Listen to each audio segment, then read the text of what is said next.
تو یہ جو پروجیکٹ تھا نا یہ انڈر ڈاؤٹ پروجیکٹ ہے. اس پروجیکٹ کی ڈسکوری نہیں ہو سکتی کاسٹ کی. اب اس پروجیکٹ کی شاید حقان عباسی نے بہت سخت مخالفت کی تھی. سب سے بڑا جو ذمہ داری ہے کسی بھی ملک کے اندر ہو وہ متعلقہ ریگولیٹر کی ہوتی ہے، اور ہمارے ہاں اس ریگولیٹر کا نام ہے نیپرا. تو یہ انہوں نے اپنی جو تنخواہ انہوں نے اپنی بنا لی جناب 29,43,000 روپے جی. اللہ اکبر. یہ اس نیپرا کے خلاف چارج شیٹ ہے. السلام علیکم، آپ دیکھ رہے ہیں خصوصی ویوز اور میں ہوں سہیل اقبال بھٹی. ناظرین، بات کریں گے کہ وفاقی حکومت نے بالخصوص ٹورزم آفس نے ایک بڑا غیر معمولی فیصلہ کیا ہے، جس کے نتیجے میں ایک متعلقہ وزارت کا جو اہم ترین ٹاسک تھا، اربوں ڈالر سرمایہ کاری کا معاملہ تھا، اس ایک وزارت کے متعلقہ وزیر کو تھوڑا سائیڈ لائن پہ کر کے کسی اور وزیر کو آذربائیجان کے ساتھ معاملات کو آگے بڑھانے کا ٹاسک دیا گیا ہے. یہ ٹاسک کیوں دیا گیا ہے اور آنے والے دنوں میں آذربائیجان کے ساتھ کیا بڑی ڈیولپمنٹ ہونے جا رہی ہے، اس کے اوپر بھی بات کریں گے. اور اس کے ساتھ آپ کو بتائیں گے کہ جو نیپرا کا معاملہ ہے، پاور سیکٹر کا معاملہ ہے، جو کہ گزشتہ روز ہم وقت کی کمی کی باعث آپ کے ساتھ شیئر نہیں کر سکیں گے، کہ کس طریقے کے ساتھ نیپرا اتھارٹی نے بیٹھے بٹھائے راتوں رات اپنے ہی قانون کی خلاف ورزی کرتے ہوئے اپنی امارات میں کروڑوں روپے کا اضافہ کر لیا، اور اس کے ساتھ گوادر پورٹ جو کہ پاکستان کی ترقی کا محور ہے، سی پیک کا محور ہے، لیکن 1999 سے کوششیں ہونے کے باوجود آج بھی گوادر پورٹ آپریشنل کیوں نہیں ہے، اور کابینہ ارکان کو کن بات کے اوپر تشویش ہے، اور کون سا ایسی وجہ ہے کہ گوادر پورٹ جہاں پہ سالانہ 1,00,000 کارگوز آنے چاہیے وہاں صرف سالانہ 18 کارگو ہی کیوں آ رہے ہیں. تو اس کے پس پردہ وجوہات کے ہیں، اور حکومت ان معاملات کو حل کرنے کے لیے کیا بڑے فیصلے کرنے جا رہی ہے، اس کے اوپر بھی بات کریں گے. تو ان پر بات کرنے کے لیے میرے ساتھ موجود ہیں سید خالد مصطفی صاحب. خالد صاحب آپ کا بہت شکریہ. خالد صاحب، یہ کیا ماجرا ہے آذربائیجان کا، جہاں پہ حکومت نے بڑے غیر معمولی فیصلے کیے ہیں؟ ہمیں تو کہا جا رہا ہے کہ آذربائیجان سے اربوں ڈالر کی انویسٹمنٹ بھی آ رہی ہے، اور پاکستان کے اندر توانائی شعبے کے اندر بڑے اس کے ثمرات ملیں گے، لیکن یہ ثمرات تو جب ملیں گے لیکن کچھ غیر معمولی فیصلے کیے گئے ہیں، اس کی تفصیلات بتائیں. جی بھٹی صاحب، پہلے تو ہمارے آنریبل منسٹر ڈاکٹر مصدق ملک صاحب وہ آذربائیجان کو دیکھ رہے تھے، تمام معاملات کو دیکھ رہے تھے، سوکار کو بھی وہی دیکھ رہے تھے، پی ایس او اور سوکار کے ساتھ جو ڈیل ہو رہی ہے وہ دیکھ رہے تھے، اور کافی متحرک تھے. لیکن پھر اچانک یہ ہوا کہ ان کو ریپلیس کر کے تو جو ہمارے منسٹر ہیں، منسٹر آف کمیونیکیشن بھی ہیں، وہ اس وقت منسٹر آف پرائیویٹائزیشن بھی ہیں، بورڈ آف انویسٹمنٹ کے بھی منسٹر علیم خان صاحب ان کو ان کی جگہ پہ لگا دیا گیا ہے. اور اب وہ جو ہے آذربائیجان کو یعنی اوور سائٹ کر رہے ہیں تمام جو نیگوسیشن ہو رہی ہیں، کہ یہ جو ہے ہم نے معاہدے یہ والے کرنے ہیں، اور مختلف توانائی کے شعبوں کی بات ہو رہی ہے آذربائیجان کے ساتھ. نہیں، وہ بھی ہو رہی ہے، لیکن دوسرا ٹریڈ کے حوالے سے بھی ہو رہا ہے، کامرس کے حوالے سے بھی کچھ چیزیں چل رہی ہیں کہ ٹریڈ کو ہم نے کہاں سے کہاں تک لے کے جانا ہے، تو اس حوالے سے بھی ہو رہے ہیں. اور جو منسٹری آف کامرس ہے ان کے لوگ بھی آن بورڈ ہیں، لیکن زیادہ جو ہیوی ایجنڈا ہے وہ پیٹرولیم سیکٹر کا ہے. تو اس حوالے سے ایک تو یہ ہے کہ ابھی حال ہی میں، بلکہ کل ہی فیڈرل کیبنٹ نے یہ اپروو کر دیا ہے کہ جی یہ جو ہماری L N G trading company جو ہے وہ سنگاپور میں ہم بنائیں گے، پی ایس او اس کو بنائے گا، پی ایس او اس کو رجسٹریشن اس کی کرے گا، اور وہ جوائنٹ وینچر ہوگا سوکار کے ساتھ، اور وہاں پہ $5,00,000 یہ جمع کرائے گا پی ایس او، وہاں پہ سنگاپور میں رجسٹریشن کے لیے ضروری ہے، تو پھر یہ کاروبار کریں گے. بیسیکلی ان کا یہ تھا کہ پیپرا رولز جو ہے نا اس کی اوائڈنس بھی ہو جائے گی، اور ہم جو ہے نا جو مارکیٹ ریٹ پہ جو سستا ہوگا ہم ایٹ دا اسپاٹ ہم لے لیا کریں گے. کیونکہ پہلے ان کو جو تھی نا وہ بڈنگ کروانی پڑتی تھی، انٹرنیشنل کمپٹیٹیو بڈس ان کو منگوانی پڑتی تھیں، وہ پھر پریمیم چارج کرتے تھے، اور پھر پیپرا رولز آ جاتے تھے کہ 15 سے 30 دن لگ جاتے تھے کہ انویلپ کو کھولنا ہے، پھر انہوں نے آفر کرنی ہے. تو وہ سارا جو اس دور ان دنوں میں جو فلکچویشن ہوتی تھی مارکیٹ میں، اس کا بھی وہ پریمیم ڈال دیتے تھے، تو اس سے ہیوی جو بیڈ پرائس ہو جاتی تھی. تو وہ اب انہوں نے کہا کہ ہم ایل این جی، لیکن مزے کی بات یہ ہے کہ ان کا سوکار کے ساتھ جوائنٹ وینچر ہوگا. اب وہ شیئر ہولڈنگ جو ہے نا اس پہ بات ہی چل رہی ہے کہ اس میں شیئر ہولڈنگ ان کی کتنی ہوگی، ہماری کتنی ہوگی، اور ہم جو ہیں اس قابل ہیں کہ نہیں کہ ہم اس قسم کا ٹریڈ کر سکتے ہیں کہ نہیں کر سکتے. وہ میرے خیال میں رسک بھی ہے، لیکن وہ اس کمپنی کو کون ہیڈ کرے گا، ٹھیک ہے نا, پاکستان کا بندہ یا پی ایس او کوئی بندہ لگائے گی, تو یہ سارے جو ہے نا چیزیں یہ ابھی ڈسکس ہو رہی ہیں, موڈیلٹیز جو ہے نا فائن ٹیون ہو رہی ہیں. لیکن امید ہے کہ یہ جو ہے نا ہمارا ایگریمنٹ یہ سائن ہو جائے گا جب پرائم منسٹر ہمارے ایکچولی 24 اور 25 کو وہ آذربائیجان جا رہے ہیں پرائم منسٹر ہمارے, تو ایک تو اس پروجیکٹ پہ سائن ہو جائے گا. دوسرا یہ ہے ایک پروجیکٹ ہے جو ہے وائٹ آئل پائپ لائن کا ہے, وہ ہے ماچی کے سے تارو جبا لے کے جانی ہے. تو وہ بڑا, اس کی تھوڑی سی میں بیک گراؤنڈ بتا دیتا ہوں کہ یہ جب عظمیٰ عادل تھی نا ہماری چیئر پرسن تھی وغیرہ, یہ بیسیکلی انٹرسٹیڈ گیس سسٹم کا یہ پروجیکٹ تھا. تو یہ FWO نے ان سے لے لیا, جیسے بھی لیا بہرحال لے لیا انہیں. اب انہیں پائپ لائن بچھانی نہیں آتی, تو اب وہ آؤٹ سورس کرتے چاہتے تھے, لیکن اب وہ آذربائیجان والوں کو کہہ رہے ہیں کہ یہ آپ پروجیکٹ کر کے دیں ہمیں. تو اس میں یہ ہے کہ وہ جو ٹیرف ہے وہ پاک روپی میں ہے. تو اب وہ اگر آتے ہیں انویسٹمنٹ کرتے ہیں تو وہ تو ٹیرف ڈالر فارم میں چلا جائے گا. تو ڈالر فارم میں آپ کو پتہ ہی ہے کہ ہمارے تو آلریڈی پورا پاور سیکٹر جو تھا وہ ڈالر فارم میں تھا, سینٹس میں تھا, تو اس کی تو بڑی پرابلمز ہوئی ہیں. اب دیکھنا یہ ہے کہ FWO والے جو ہے نا بڑا زور لگا رہے ہیں کہ یہ پروجیکٹ کرنا ہے. تو ان کی ایک اور بھی شرط ہے کہ جو پائپ لائن میں کم از کم جو آپ کا تھرو پٹ ہوگا یا جو مین جو آپ کا جو فیول ہوگا وہ ایکچولی 3 ملین جو ہے وہ کم از کم 3 ملین جو ہے نا ٹنز ہونا چاہیے. اگر اس سے کم ہوگا تو ٹیرف بڑھے گا. اچھا ٹھیک ہے نا. تو یہ گرانٹیڈ آؤٹ پٹ مانگ رہے ہیں. اور پھر یہ شپ اور پے پہ ہے. یہ ایک ہوتا ہے نا ٹیکر پے, یہ شپ اور پے پہ ہے, یعنی یہ بھی سمجھ لیں کہ ٹیکر پے ہی ہے. بالکل ایسا, ٹھیک ہے نا. تو ایک تو یہ ہے. دوسرا یہ ہے کہ PRL کو میں بھی وہ انویسٹمنٹ کرنے کے لیے آئے تھے, لیکن ان کا مجھے لگا کہ امپریشن یہی ڈیولپ ہوا ہے کہ انہوں نے کوئی نہیں کیا. وہ PRL میں ان کے لوگ آئے تھے کہ جو ان کا اپ گریڈ پروجیکٹس ہے اس میں وہ انویسٹمنٹ کریں یا نہ کریں, تو میرا خیال میں وہ نہیں کریں گے. تو یہ ایک تو پروجیکٹ گیا. دوسرا یہ ایک اور تھا کہ PSO نے ایک اور بھی شپ خریدنا کرنا ہے پیٹرول کا. اچھا, سوکار سے. اب وہ اگر دیکھنا یہ ہے کہ جو ہماری اتھارٹیز ہیں, جو ان سائڈ سورسز ہیں, وہ یہ کہتے ہیں کہ یار جو جہاں سے ہم خرید رہے ہیں اس سے تو سستا ملے تو پھر ہم لیں نا.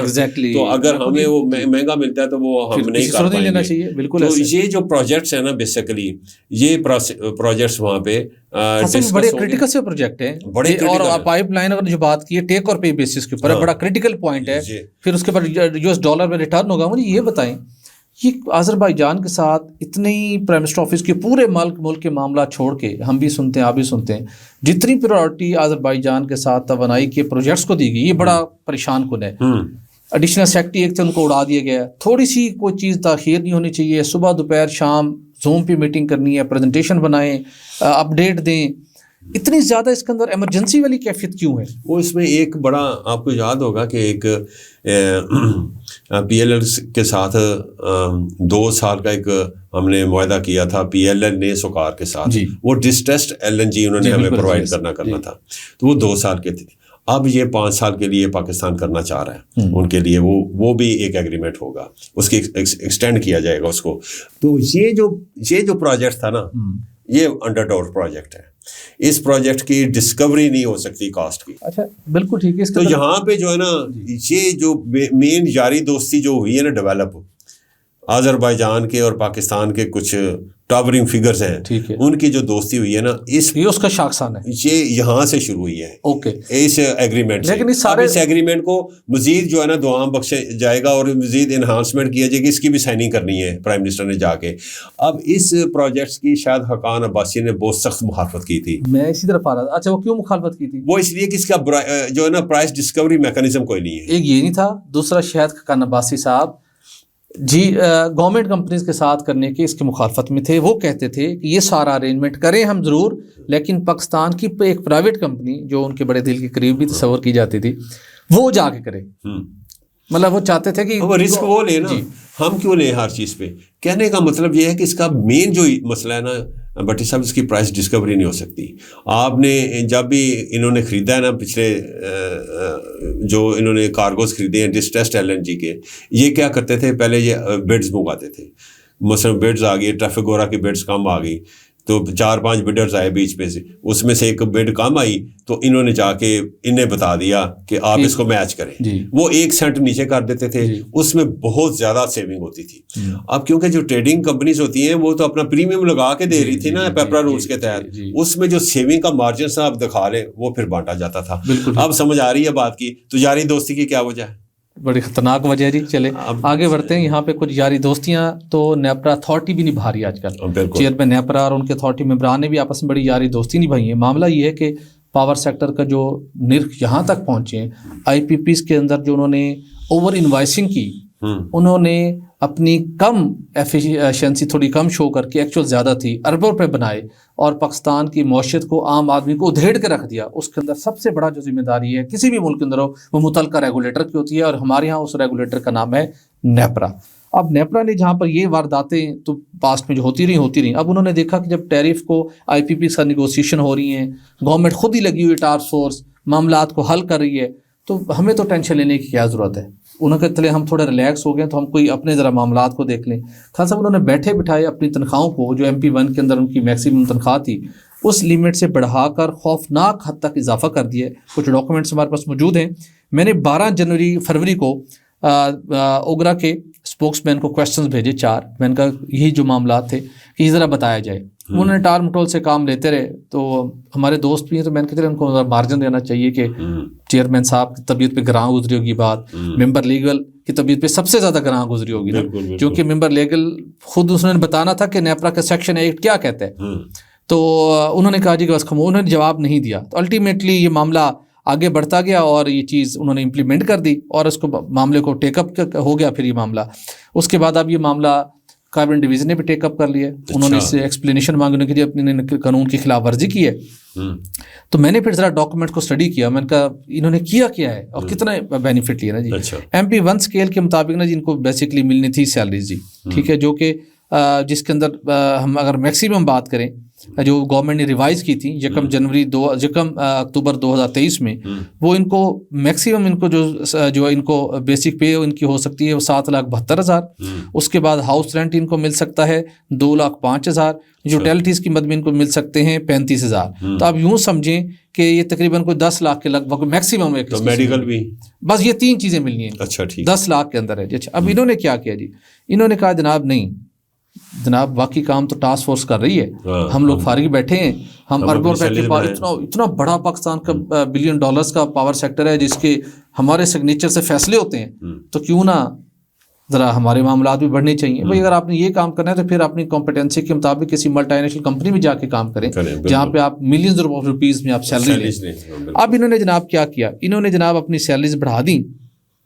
رفیق احمد شیخ صاحب ممبر سندھ ہیں جناب, انہوں نے اپنی سیلری بڑھا دی اور اتھارٹی نے ذرا بیٹھ کے کیا اس کے اوپر. انہوں نے لا کیا کہتا ہے کہ کیبنٹ آپ نے فیڈرل گورنمنٹ کو بھیجنا ہے, فیڈرل گورنمنٹ آپ کو ڈٹرمن کرے گی آپ کے معاملات کو.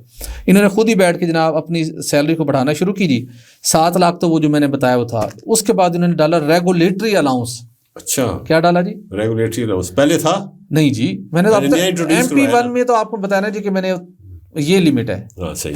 Basic pay 7 lakh, regulatory allowance 6,30,000 تقریباً دگنی کر دی. اچھا, اس کے بعد انہوں نے جناب ایڈہاک ریلیف جناب ڈال دیا 5,88,000.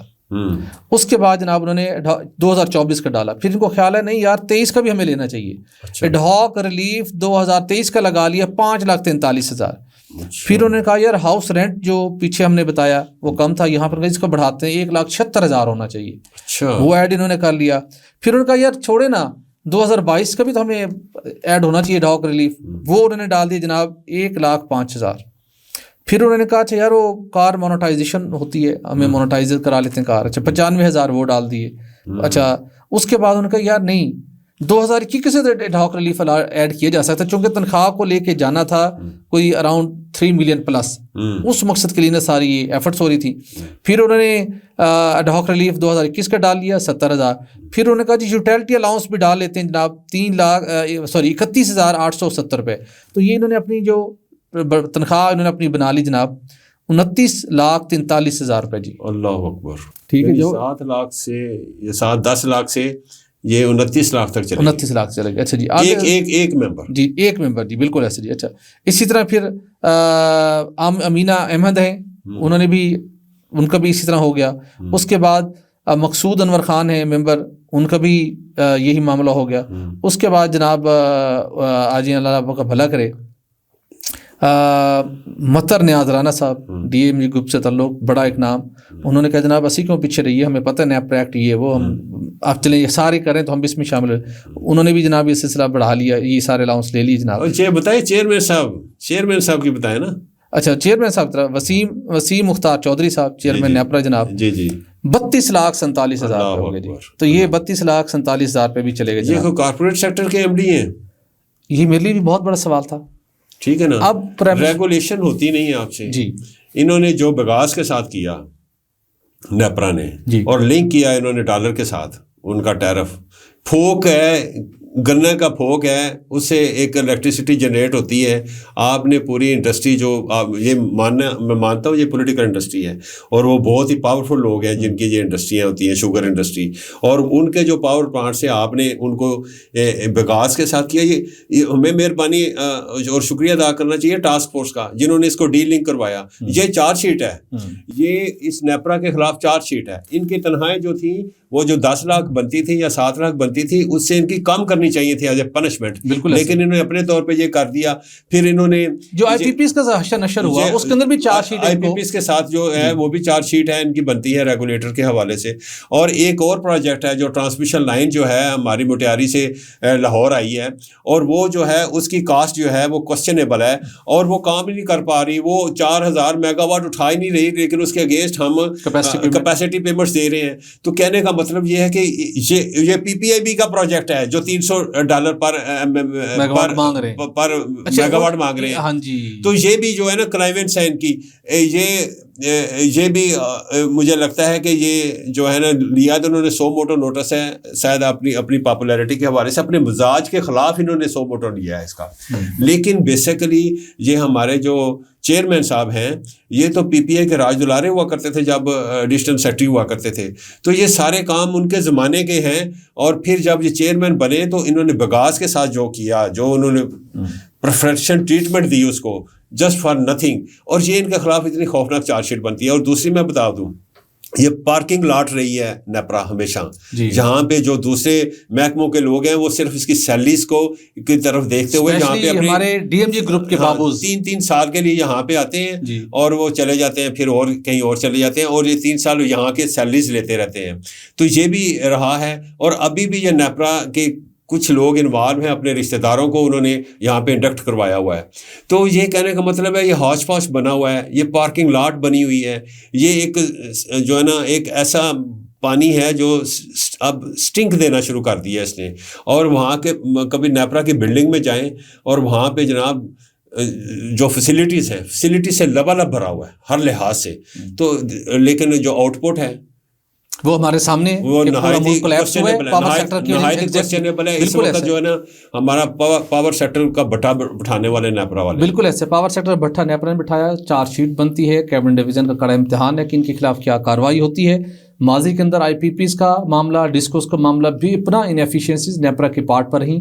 تو ایک چارج شیٹ اس معاملے کی ہونی چاہیے کہ آپ اتنی بھاری تنخواہیں لینے کے باوجود ملک کو کس نہج پر لا کھڑا کیا آپ نے. تو ناظرین یہ کچھ تفصیل تھی, لیکن مختصر گوادر کے ٹائم کچھ کم ہے, ہم آپ کے ساتھ گوادر کی سٹوری آنے والے میں ڈیٹیل شیئر کریں گے.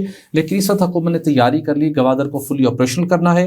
آنے والے دنوں میں اسلام آباد میں ایک انٹرنیشنل کانفرنس کا انعقاد کیا جا رہا ہے, جس میں جو کنسرن ہیں انٹرنیشنل انویسٹرز کے ان کو دور کرنا ہے. عمان کے اندر بلوچ کمیونٹی ہے, اس کو پاکستان انوائٹ کرنے جا رہا ہے کہ وہ گوادر میں انویسٹمنٹ کریں. سینٹرل ایشین اسٹیٹ کو سفارتی سطح کے اوپر بات چیت کرنی جا رہی ہے, اور کچھ دیگر ممالک جن کی وجہ سے گوادر پورٹ پراپر آپریشنل نہیں ہوا, جہاں پر سالانہ ایوریج 18 کارگو آ رہے ہیں جبکہ وہاں پہ کم از کم 1 لاکھ کارگو آ سکتے تھے, وہ کیوں نہیں آ پا رہے؟ اس کے راہ میں سب سے بڑی رکاوٹ کیا تھی؟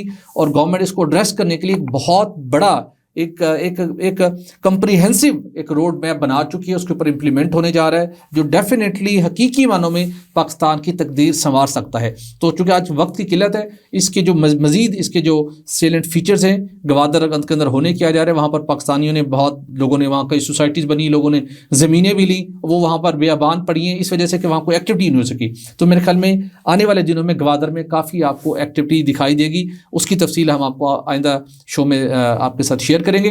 تو آج کے شو کا وقت ختم ہو جاتا ہے، اپنا فیڈ بیک لازمی دیجیے گا، اپنا خیال رکھیے گا، ہمیں دیجیے اجازت، اللہ حافظ۔